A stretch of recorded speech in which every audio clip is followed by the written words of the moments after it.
সকাল 7:42-এ বাংলার দ্বিতীয় এবং বনগাঁর প্রথম এসি লোকাল ট্রেন যখন বনগাঁ স্টেশন ঢুকছে, তখন স্টেশনে থাকা মানুষের ভিড় এবং তাদের উৎসাহ চোখে পড়ার মতো ছিল। কারণ আজ মানে 5 সেপ্টেম্বর থেকে শুরু হচ্ছে বনগাঁ থেকে শিয়ালদার উদ্দেশ্যে এসি লোকাল ট্রেনের যাত্রা। এই ট্রেনটি প্রতিদিন 7:11-এ রানাঘাট থেকে ছাড়বে, তারপর মাঝেরহাট হয়ে 7:42 এসে পৌঁছাবে বনগাঁয় এবং বনগাঁ থেকে ছাড়বে 7:52-তে এবং শিয়ালদা স্টেশনে গিয়ে পৌঁছাবে সকাল 9:37-এ। আর এই জার্নিতে ট্রেনটি বনগাঁ থেকে শিয়ালদা পৌঁছাতে সময় লাগবে আপনার মাত্র 1 ঘন্টা 45 মিনিট।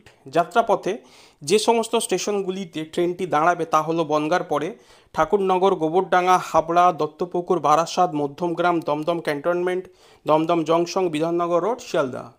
এবং অপরদিকে প্রতিদিন সন্ধ্যে 6:14 শিয়ালদা থেকে যাত্রা শুরু করে রাত্রি 8:04 পৌঁছাবে বনগাঁ, তারপর মাঝেরহাট হয়ে 8:41-এ রানাঘাটে পৌঁছে ট্রেনটি তার যাত্রাপথ শেষ করবে।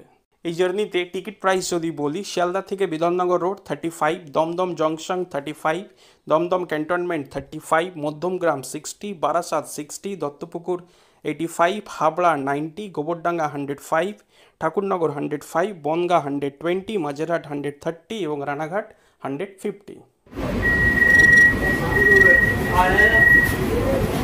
শিয়ালদা রানাঘাটের পরে এবার শিয়ালদা বনগাঁ রুটে আপনারা যারা ট্রেনে জার্নি করেন, এবার থেকে চাইলে আপনারা এসি লোকাল ট্রেনেও জার্নি করতে পারবেন।